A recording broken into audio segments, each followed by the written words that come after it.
하나님 아버지, 이 시간 주의 말씀에 집중하도록 저희를 도와주시고 이 말씀을 들었을 때에 저희들의 몸과 마음이 새로워지며 하나님의 은혜 안에 더 깊이 들어갈 수 있도록 우리를 인도하여 주옵소서. 예수 그리스도의 이름으로 간절히 기도합니다. 아멘. 여러분들도 저처럼 늘 의심하고 조바심에 사로잡힌 이 죄악된 마음을 품고 사신다면 아마 지금 세상이 돌아가는 모습을 보면서 하나님에 대하여, 하나님의 나라에 대하여, 이 하나님의 능력과 하나님의 주권적인 다스림에 대해서 때때로 굉장히 불안한 생각이 들면서 어떤 심각한 위기의식 속에 빠질 가능성이 매우 높습니다. 교회가 설 자리가 점점 좁아져서 더 이상 우리의 목소리와 우리의 존재가 이 사회에서 존중받지 않는 그런 상황인 것처럼 느껴지지 않습니까? 또 교회 내부에도 죄악이 만연해서 우리가 교회로서 신뢰를 얻기는커녕 오히려 사회의 이 지탄의 대상으로 전락한 것처럼 이렇게 느껴지기도 합니다. 뿐만 아니라 내 개인의 삶 속에 반복되어 벌어지는 이 죄악들과 또 그로 인해서 나타나는 이 어두운 결과들이 나와 내 주변의 많은 사람들에게 큰 슬픔과 또 염려를 안겨주기 때문에 과연 성경이 말씀하고 있는 이 하나님의 주권적인 다스림과 또 그 영원히 무너지지 아니할 하나님의 나라와 또 그 안에 주인이신 이 하나님에 대해서 우리가 믿음이 흔들리고 회의적인 생각이 떠오르면서 맥이 빠지고 기운을 잃고 상심한 마음을 안게 되는 것이 비록 저만은 아닐 것입니다.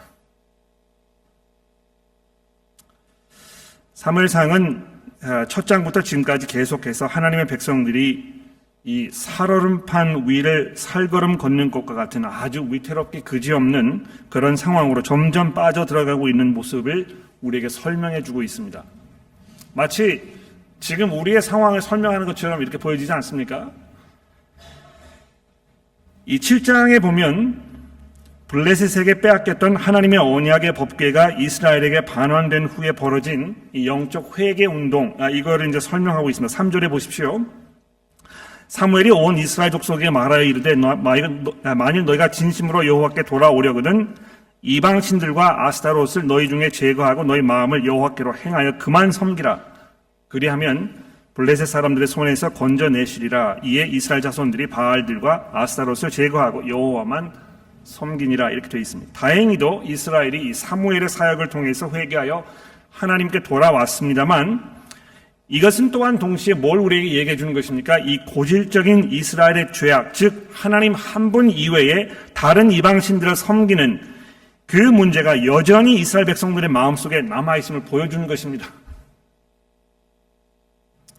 그리고 이 이스라엘의 백성들의 마음속에 자리하고 있던, 가장 깊은 곳에 자리하고 있던 이 죄가 사무엘이 이스라엘의 사사로서의 역할을 수행하고 있었던 동안에는 이 수면으로 고개를 드러내지 않았습니다만 이 7장 7절을 이제 8장으로 넘어가서 보시게 되면 이게 이제 또 악순환이 반복되는 이런 상황을 우리에게 설명해 주고 있는 것입니다.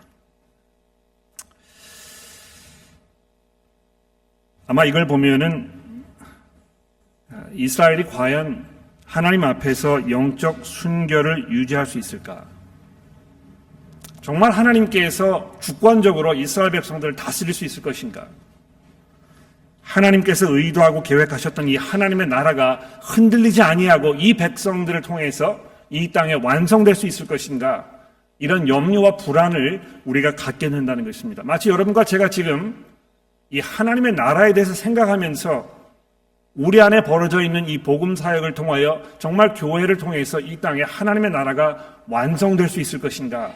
이런 염려와 불안이 우리 가운데 자리하고 있다는 것입니다.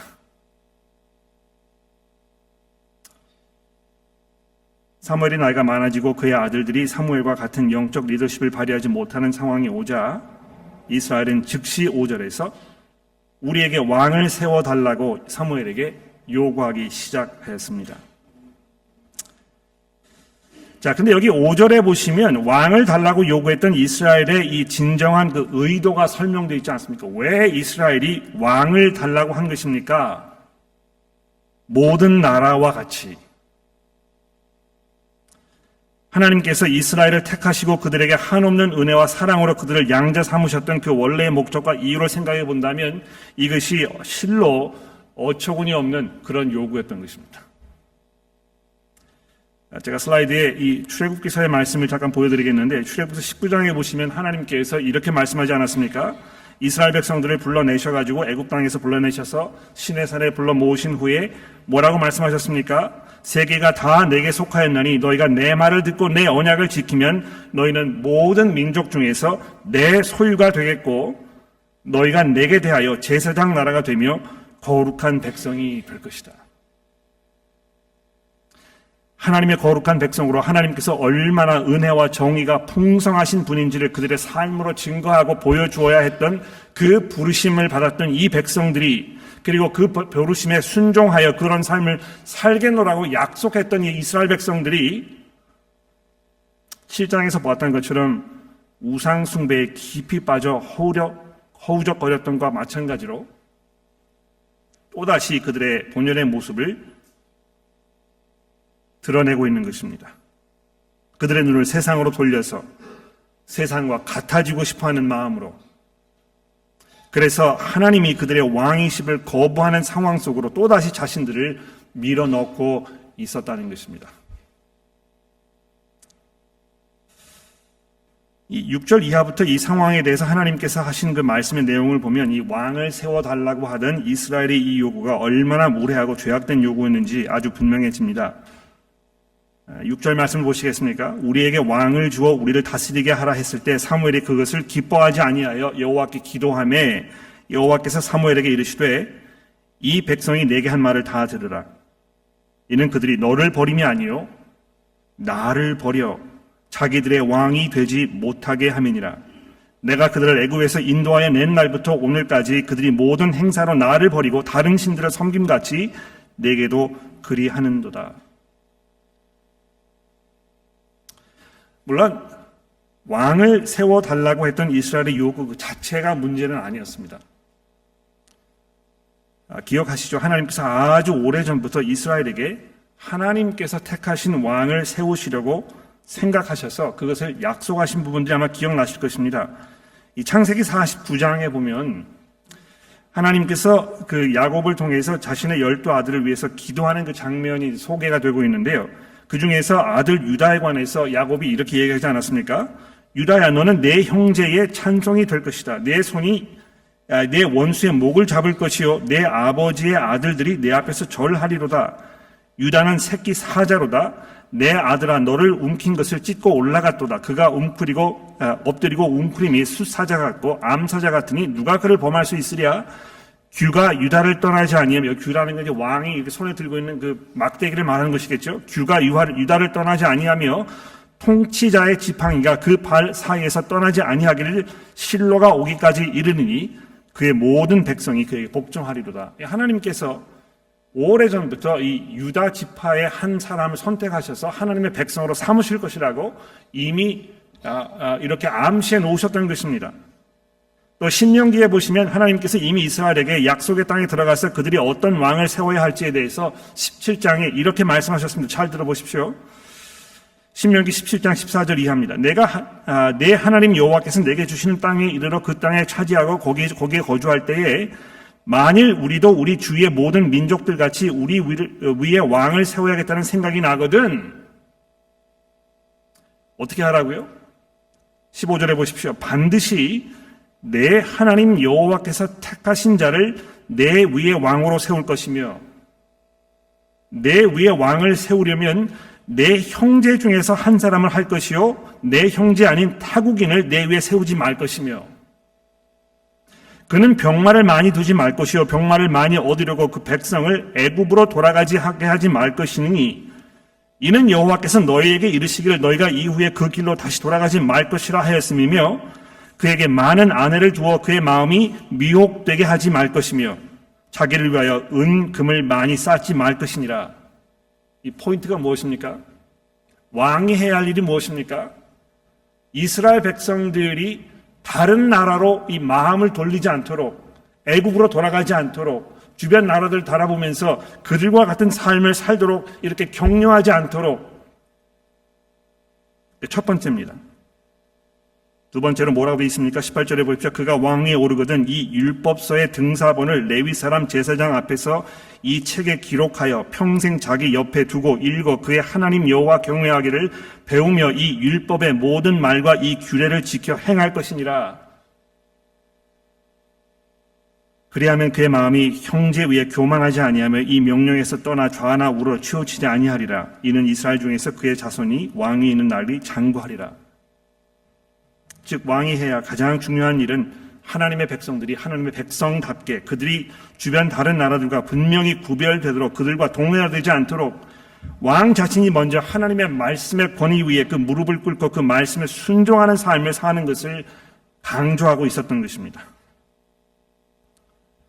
무엇보다 중요한 것은 하나님의 말씀이요, 그 말씀에 의지하여 그 말씀을 두려워하고 그 말씀에 순종하는 삶을 사는 것이었다는 것입니다. 이스라엘 백성들이 하나님의 백성으로 그 삶을 온전히 살아가기 위해서 필요한 오직 한 가지, 무엇입니까? 하나님의 말씀을 두렵고 떨리는 마음으로 그 말씀을 의지하여 순종하는 삶을 사는 것입니다.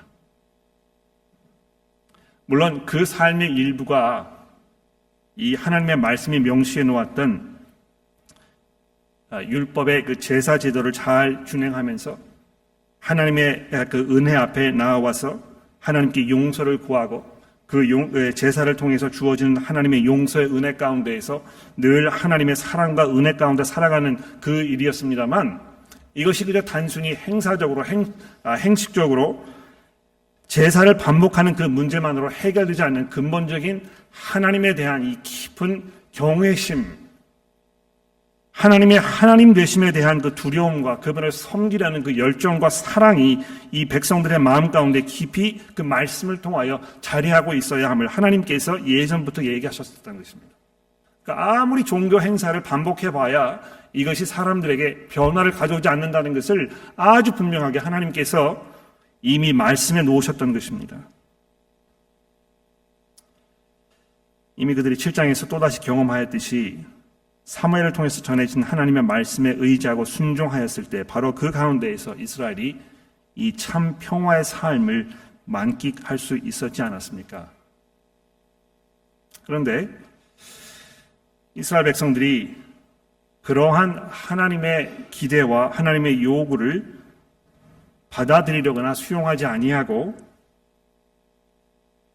우리로 하여금 우리 주변에 있는 다른 나라들과 똑같이 만들어줄 수 있는 그런 방식으로 우리를 보호하고 우리를 지켜서 마치 우리가 하나님의 이 속박 속에 있는 이 굴레에서 벗어날 수 있도록 도와주는 그 왕을 우리에게 달라고 사무엘에게 요구하고 있었다는 것입니다. 얼마나 하나님께서 이들을 사랑하셔서 그들을 불러내시고 그들에게 은혜에 은혜를 더하셔서 하나님의 양자라는 이 엄청난 특권을 주시면서 그들에게 한없는 사랑으로 평화와 사랑으로 정의와 진리로 이들을 먹이시고 입히시면서 광야에서 이 가나안 땅에서 그들을 공격하고 무너뜨리려던 이방 세력들로부터 이들을 지켜내셨던 이 하나님이신데도 불구하고 이스라엘 백성들의 마음속에 피어오르는 하나님을 향한 이 반역의 행위와 하나님을 향한 이 불신이 도무지 사라지지 않았던 것입니다. 그래서 하나님께서 이렇게 말씀하지 않았습니까?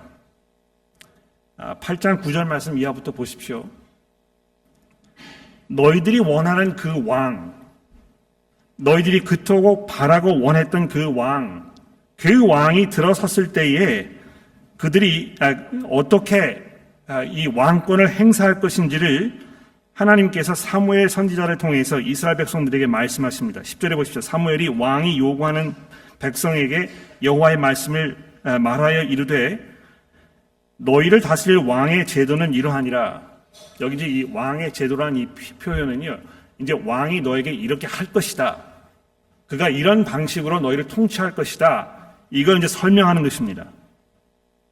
그가 너희 아들들을 데려다가 그의 병거와 말을 어거하게 하리니 그들이 그 병거 앞에서 달릴 것이며 그가 또 너의 아들들을 천부장과 오십부장으로 삼을 것이며 자기의 밭을 갈게 하고 자기 추수를 하게 할 것이며 자기 무기와 병거와 장비를 만들게 할 것이며 그가 또 너희의 딸들을 데려다가 향료 만드는 자와 요리하는 자와 떡 굽는 자로 삼을 것이며 그가 또 너희 밭과 포도원과 감람원에서 가장 좋은 것을 가져다가 자기 신하들에게 줄 것이며 그가 또 너희 곡식과 포도원 소산의 11조를 거두어 자기 관리와 신하에게 줄 것이며 그가 또 너희의 노비와 가장 아름다운 소년과 나귀를 끌어다가 자기 일을 시킬 것이며 너희 양떼의 10분을 거두어 가리니 너희가 그의 종이 될 것이라. 그가 너희 위에 군림할 것이다.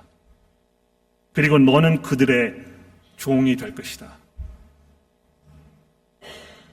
하나님께서 이스라엘 백성들을 애굽의 몽해에서 구원해 내셔서 그들에게 자유를 주지 않으셨습니까? 그러나 너희가 원하는 그 왕이 들어섰을 때 너희는 다시 종의 몽해를 둘러 매게 될 것이다. 그리고 그날에 너희가 택한 왕으로 말미암아 너에게 부르짖되 그날에 여호와께서 너희에게 응답하지 아니하시리라. 그런데 보십시오. 백성이 사무엘 말 듣기를 거절하여 이르되 아니로소이다. 우리에게 왕이 있어야 하리니 우리도 다른 나라들과 같이 되어 우리의 왕이 우리를 다스리며 우리 앞에 나아가서 우리의 싸움을 싸워야 할 것이니라 하는지라. 사무엘이 백성의 말을 다 듣고 여호와께 아뢰매 여호와께서 사무엘에게 이르시되 그들의 말을 들어 왕을 세우라 하시니 사무엘이 이스라엘 사람들에게 이르되 너희는 각기 상옥으로 돌아가라. 이런 상황을 보면 과연 하나님의 나라가 완성될 수 있을까? 정말 하나님께서 주권적으로 이 못되고 이 패역하며 이 죄 가운데에서 불신으로 얼룩져 있는 이 하나님의 백성들을 정말 하나님께서 원하시고 기대하시는 그 백성으로 만들어 가실 수 있을 것인가에 대한 깊은 염려와 의심이 우리 속에 들법하지 않습니까? 마치 여러분과 제가 계속해서 하나님의 그 은혜를 의심하면서 내가 이렇게 형편없는 삶을 계속 살고 있으니 하나님께서 주권적으로 나를 다스리셔서 내가 하나님의 백성다운 삶을 살 수 있도록 나를 변화시켜 줄 수 있을 것인가에 대한 깊은 마음속에 불안과 염려와 의심이 있다는 것입니다. 내가 하나님을 믿어서 무슨 혜택이 있는가? 내가 세상 사람들을 바라보지 아니하고 세상의 길로 걷지 아니하고 내가 하나님의 뜻 가운데 살아가고 있을 때 내가 정말 하나님께서 약속하셨던 이 하나님 나라의 그 풍성한 은혜와 그 안에 벌어지는 이 하나님의 은혜 가운데 내가 과연 살아갈 수 있을까에 대한 이 깊은 염려가 여러분 가운데 있지 않으십니까? 자, 그런데 이제 보십시오. 오늘 그 8장까지 저희가 봉독을 해드렸습니다만 사실 오늘 본문 말씀의 백미인은 이 9장과 10장입니다. 그래서 제가 이제 한 10여 분 정도 시간이 남았는데요. 이 9장과 10장에 있는 이 내용을 조금 집중적으로 다뤄보도록 하겠습니다. 9장에 보시면 이런 그 긴장되고 또 긴박하고 이런 그 어려운 상황이 이제 막 설명이 되었는데 느닷없이 9장 1절에 보시면 베냐민 지파의 기스라하는 유력한 사람이 있으니 그는 아비엘의 아들이요 스론의 손자요 베고랏의 증손이며 아비아의 전손이며 베냐민 사람이었더라. 기스에게 아들이 있으니 그의 이름은 사울이요 준수한 소년이라. 이스라엘 중에 그보다 더 준수한 자가 없고 키는 모든 백성 위에 어깨만큼 더 컸더라 하는 뜬금없는 이야기가 갑자기 여기 소개되고 있습니다. 이 왕을 달라고 하는 이스라엘 백성들의 이 터무니없는 요구와 거기에 대한 이 하나님의 엄중한 이 심판의 말씀이 지금 막 쏟아부어져서 이 속이 타고 긴장되고 염려가 막 그 불어나는 이런 상황 속에서 느닷없이 쓸데없이 보이는 이런 이야기가 우리에게 주어지고 있다는 것입니다. 거기에 이어지는 그 다음의 이야기는 더 어처구니가 없습니다. 3절에 보십시오. 사울이 아버지 기스가 암나기를 잃고 그 아들에게 사울에게 이르되 너는 일어나서 한 사환을 데리고 가서 암나기들을 찾으라 하매 그가 에브라임 산지와 살리 땅 두로산으로 두루 다녀보았으나 찾지 못하고 사알림 땅으로 두루 다녀보았으나 그곳에 없었고 베냐민 사람의 땅에 두루 다녀보았으나 찾지 못하였느니라. 그들이 숲 땅에 이른 때에 사울이 함께 가던 사환에게 이르되 돌아가자. 내 아버지께서 암나기 생각은 고사하고 우리를 위하여 걱정하실까 두려워하노라 하니 그가 대답하되 보소서 이 성읍에 하나님의 사람이 있는데 존경받는 사람이라. 그가 말한 것은 반드시 다 응하리니 그리로 하사이다. 그가 혹시 우리가 갈 길을 가르쳐줄까 하나이다 하는지라. 사울이 그 사환에게 이르되 우리가 가면 그 사람이 무엇을 드리겠느냐. 우리 주머니에 먹을 것이 다했으니 하나님의 사람에게 드릴 예물이 없도다. 무엇이 있느냐 하니 사환이 사울에게 다시 대답하여 이르되 보소서 내 손에 은 한 세겔 4분의 1이 있으니 하나님의 사람에게 드려 우리의 갈 길을 가르쳐달라 하겠나이다 하더라. 옛적 이스라엘 사람들이 하나님께 가서 물으려 말하면 말하기를 선견자에게로 가자 하였으나 지금은 선지자라 하는 자를 옛적에는 선견자라 일컬었더라. 사울이 그 사환에게 이르되 내 말이 옳도다. 가자 하고 그들이 하나님의 사람이 있는 성읍으로 가니라. 이 굉장히 뜬금없는 이야기입니다. 그렇죠? 아무도 알지 못하는 이 산골짜기에 살고 있는 이 베냐민 지파, 아주 작은 지파, 또 기억나실 것입니다. 이 사사기서에 보면 이 베냐민 지파가 마지막으로 등장했을 때 어떤 일이 벌어졌는지 기억나십니까? 이 베냐민 지파 사람 중에 한 사람이 아주 끔찍한 일을 저질러가지고 자기의 어떤 그 부인을 칼로다 도막을 내서 이스라엘 사람들에게 다 보내는 이런 어처구니 없는 일이 이 베냐민 지파에서 이루어졌던 것입니다.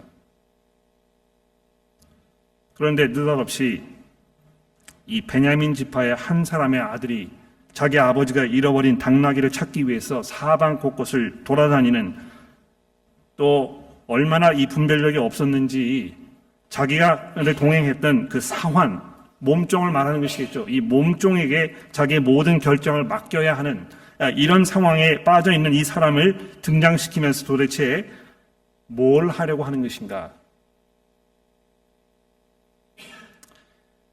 어떤 면에서 사울의 이러한 이야기는 이 당시 처해 있던 이스라엘 백성들의 그 암울함,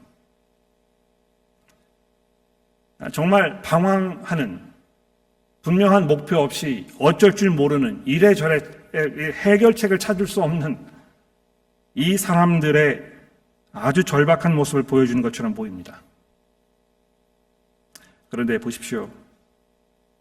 14절부터 봅시다. 그들이 성읍으로 올라가서 그리로 들어갈 때에 사무엘이 마침 산당으로 올라가려고 마주 나오더라. 사울이 오기 전날에, 이게 중요한 부분입니다.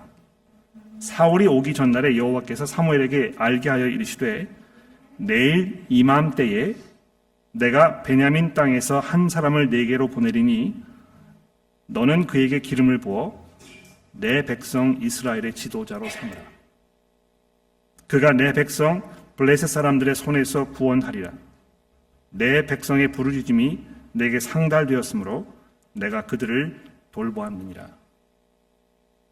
여러분, 여기에 등장하는 가장 중요한 단어가 무엇이겠습니까? 잘 한번 읽어보십시오. 하나님께서 사무엘에게 하셨던 그 말씀 중에 가장 중요한 내용이 무엇이겠습니까? 이거를 픽업하셨는지 모르겠는데요. 하나님께서 이 짧은 구절에서 3번이나 연속으로 이스라엘 백성들을 내 백성이라고 부르고 계신 것입니다. 내일 이맘때에 내가 베냐민 땅에서 한 사람을 내게 보내리니 너는 그에게 기름을 부어 내 백성 이스라엘의 지도자로 삼으라. 그가 내 백성을 블레셋 사람들의 손에서 구원할 것이다. 내 백성의 부르짖음이 내게 상달되었으므로 내가 그들을 돌보았느니라. 여러분이 보십시오. 이 못되고 이 형편없고 이 오합지졸과 같은, 정말 하나님에 대해서 무례하기 그지없고 하나님을 신뢰하지 아니하고 하나님을 의지하지 않으려고 갖은 몸부림을 치고 있는 이 어리석은 이스라엘 백성들을 향해서 하나님께서 이들이 내 백성이니 내가 그들의 울부짖음을 내가 돌아보았다. 말씀하고 계신다는 것입니다. 또 넘어가서 보십시오. 나중에 이제 보시게 되면 이 10장으로 넘어가시면 여기도 역시 마찬가지로 10장 1절에 보시면 사무엘이 기름병을 가져다가 사울 머리에 붓고 입맞춤에 이르되 여호와께서 내게 기름을 부으사 그의 기업의 지도자로 삼지 아니하셨느냐 되어 있는데 여기 이 그의 기업이라는 이 그 표현을 좀 잘 한번 생각해 보세요. 여러분 이거 본문 말씀 읽으실 때 이 부분을 이렇게 픽업하실지 모르겠는데요. 하나님께서 이스라엘 사람들을 자기의 기업으로 생각하셨다는 것입니다. 예. 여러분 집안에 전통적으로 내려오는 그 집안의 기업이 있지 않습니까? 예. 아주 중요하게 여겨지는 여러분 가문에 전통적으로 내려오는 무엇이 있다고 생각해 보십시오. 그게 뭐 재산이 되었든지 간에 뭐 가문의 풍토가 뭐였든지 간에 아주 모든 그 집안의 사람들이 중요하게 여기는 그 무엇인가가 있다면 이스라엘 사람들이 하나님에게는 바로 그런 것이라는 것입니다. 그리고 하나님께서 그들을 구원하시기 위하여 그 백성을 위해서 지도자를 보내실 것이라고 약속하는 이 부분을 주목해 보시라는 것입니다. 자, 그런데 여기 이제 보시면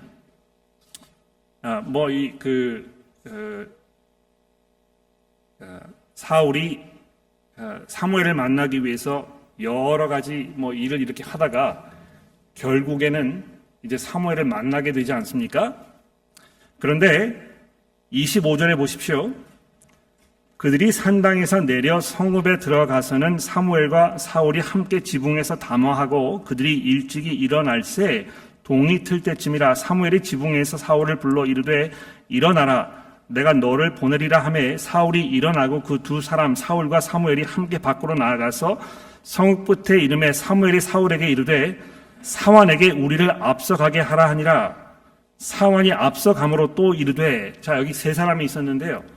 이제 사환은 보내고 너와 나와 둘만 있자. 이렇게 한 후에 사무엘이 뭐라고 얘기합니까? 너는 이제 잠깐 서 있으라. 내가 하나님의 말씀을 내게 들려주리라.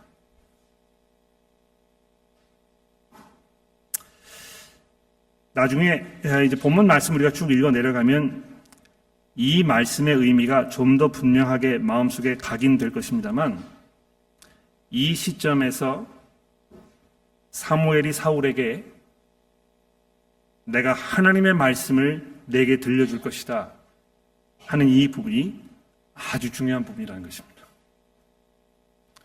사울이 하나님의 택하신 그 지도자로서 하나님의 백성들을 제대로 이끌고 다스리기 위해서 그에게 가장 절대적으로 필요한 이것이 무엇이었겠습니까? 하나님의 말씀을 듣는 것이었습니다. 그가 과연 하나님의 말씀을 들을 것인가? 하나님께서 그에게 기대하시고 가르쳐 주시고 명령하시며 이끄시는 그 인도하심을 이 사울이라는 이 사람이 믿음으로 받아들이고 거기에 순종하여 자기의 모든 생각과 자기의 모든 의지를 내려놓고 하나님께 온전히 자기 자신을 바칠 것인가? 여러분 기억나십니까?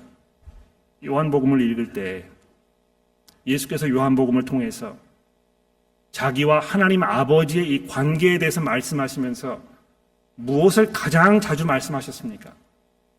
내가 이 땅에 온 것은 내 뜻을 행하려 함이 아니요 내 아버지의 뜻을 행하려 합니다. 내가 하는 말은 내가 하는 말이 아니요 내 아버지께서 내게 주신 것을 내가 너에게 얘기하는 것이다. 얼마나 예수께서 하나님의 메시아로서 이 땅에 오셔서 전적으로 하나님의 말씀에 자기 자신을 맡기시고 그 말씀에 순종하셨는가를 생각해 보면 이제 여기 이 순간에 사울이 과연 어떻게 이 하나님의 부르심에 하나님의 말씀에 응답할 것인가가 아주 심각한 문제가 되지 않겠습니까? 자, 근데 10장에 보십시오. 여기 이제 보시면 이렇게 되어 있습니다. 10장 1절입니다. 이에 사무엘이 기름병을 가져다가 사울의 머리에 붓고 입맞춤에 이르되 여호와께서 내게 기름을 부으사 그 기업의 지도자로 삼지 아니하셨느냐. 여러분 이제 이거 발견을 하셨는지 모르겠는데요. 하나님께서 사무엘에게 내가 이스라엘에게 왕을 줄 것이다. 이렇게 말씀하셨습니다. 그런데 하나님의 입에서 또 사무엘 선지자의 입에서 사울이라는 이름과 이 왕이라는 단어가 동시에 등장하는 경우가 한 번도 없습니다. 사울이라는 이름이 하나님이나 또는 사무엘 선지자의 입에 거론될 때는 이 왕이라는 단어가 등장하지 아니하고 여기 보시는 바와 같이 지도자라는 단어가 등장하고 있습니다.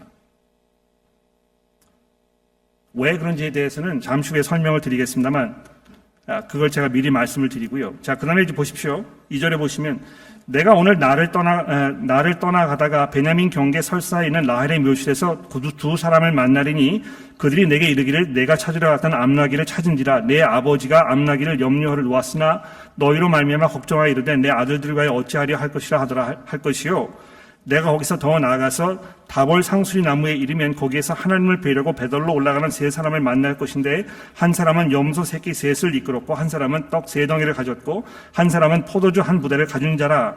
그들이 내게 문안하고 떡 두 덩이를 주겠고 너는 그의 손에서 받으리라. 그 후에 내가 하나님의 산에 이르리니 그곳에 블레셋 사람들의 영문이 있는지라. 내가 그리로 가서 그 성읍으로 들어갈 때에 선지자의 무리가 산당으로부터 비파와 수고와 저와 수금을 없애고 예언하러 내려오는 것을 만날 것이요 내게는 하나님의 영이 크게 임하리니 너들 그들과 함께 예언하고 변하여 새 사람이 되리라. 이 징조가 내게 임하거든 너는 기회를 따라 행하라. 하나님이 너와 함께 하시느니라. 자, 이거 읽으시면 왜 이런 이야기가 여기 있는 것인가? 이걸 도대체 왜 얘기하고 있는 것인가? 이거 가지고 어떻게 하라는 것인가? 이것이 내 영적인 어떤 성장에 무슨 도움 될 것인가? 이런 궁금증이 떠오르지 않으시겠습니까? 그런데 여러분, 이거 굉장히 중요한 부분입니다. 자, 여기 보시면 9절에 보십시오. 그가 사무엘에게서 떠나려고 몸을 돌이킬 때에 하나님이 벌써 그에게 새로운 마음을 주셨고 그날의 그 모든 징조들도 다 응했다는 것입니다. 그렇죠? 그러니까 하나님께서 사울에게 하실 수 있는 모든 일들을 다 해주셨다는 것입니다. 그가 하나님의 백성을 이끌어갈 지도자로서 그에게 필요한 모든 그 은혜가 사울에게 충분히 주어졌다는 것입니다. 자, 근데 이거를 보십시오. 여기 보시면 7절에 아주 중요한 부분이 있습니다. 이 이제 번역이 이렇게 되어 있는데요. 이 징조가 내게 임하거든 너는 기회를 따라 행하라. 이제 이렇게 굉장히 알쏭달쏭한 그런 표현이 여기 들어가 있습니다.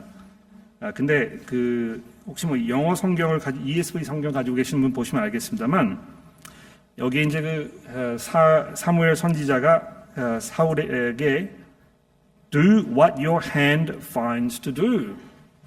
그러니까 하나님의 영이 내게 임하면 문자적으로 이제 번역하면 내 손이 하고 싶은 일을 내가 해라. 이런 의미입니다. 내 손이 하고 싶은 일을 하라 이렇게 하는 그 표현을 보면 그냥 내가 하고 싶은 대로 해라. 이렇게 허락하는 것처럼 들리실 수 있을지 모르겠습니다만 이건 이제 사사기서에 등장하는 아주 중요한 표현입니다. 하나님께서 이스라엘의 사사들을 부르셔서 그들에게 하나님의 영을 불어 넣어주셨을 때 블레셋 사람들을 향하여 이 군사작전을 벌여서 그들을 멸망시키는 그 일에 관하여 말씀하셨을 때 내 손이 하려는 것을 해라 이렇게 반복적으로 등장한다는 것입니다. 하나님께서 사무엘 선지자를 통해서 사울에게 여호와의 영이 내게 임하여 너가 그들과 함께 예언하고 변하여 새 사람이 되게 되면 이 징조가 내게 임하거든 내가 해야 할 일은 무엇이냐 하면 이스라엘의 구원자로서 하나님께서 그 백성들을 구원하시기 위하여 너를 임명하셨으니 이제 가서 이스라엘 백성들을 구원하라는 이 말씀이라는 것입니다. 공교롭게도 10장 5절에 보십시오. 그 후에 내가 하나님의 산에 이르리니 그곳에는 블레셋 사람들의 영문이 있다 이렇게 되어 있습니다. 블레셋 사람들이 거기 진을 치고 있다는 것입니다.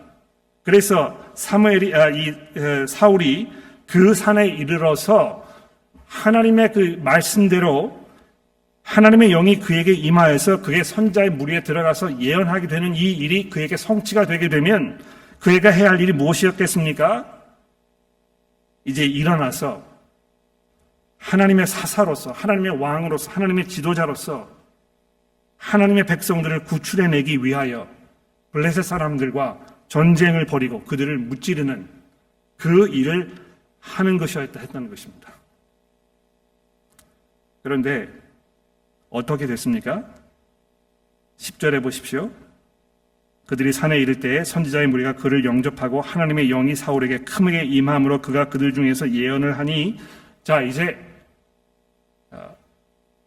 군사 작전을 벌일 그 모든 조건이 다 갖춰졌다는 것입니다. 그런데 그 전에 사울을 알던 모든 사람들이 사울이 선지자와 함께 예언함을 보고 이르되 기스의 아들에게 무슨 일이 일어났느냐 사울도 선지중에 있느냐 하고 그곳에 어떤 사람들은 말하 이르되 그들의 아버지가 누구냐 한지라 그러므로 속담이 되어 이르되 사울도 선지자 중에 있다 하더라. 그 다음에 보십시오. 사울이 예언하기를 마치고 산당으로 가니라. 아무 일도 일어나지 않았다는 것입니다. 네. 하나님께서 사무엘 선지자를 통하여 하나님의 말씀을 그에게 들려주었습니다. 그가 하나님의 백성을 이끌 지도자로서 그가 해야 할 이 일이 무엇인지에 대해서 아주 분명하게 사울에게 설명되었었다는 것입니다. 하나님께서 그에게 그의 영을 불어넣어 주셔서 그가 마치 구약시대의 위대한 선지자들처럼 하나님의 말씀을 증거하는 이 일까지도 가능하게 되었던 이 사람이 정작 최종적인 그 순종의 모습을 보여야 할 이 결정적인 순간에서 아무것도 하지 아니하고 모든 것을 놓아버리는 이런 상황이 벌어졌다는 것입니다. 얼마나 허황합니까? 그렇죠?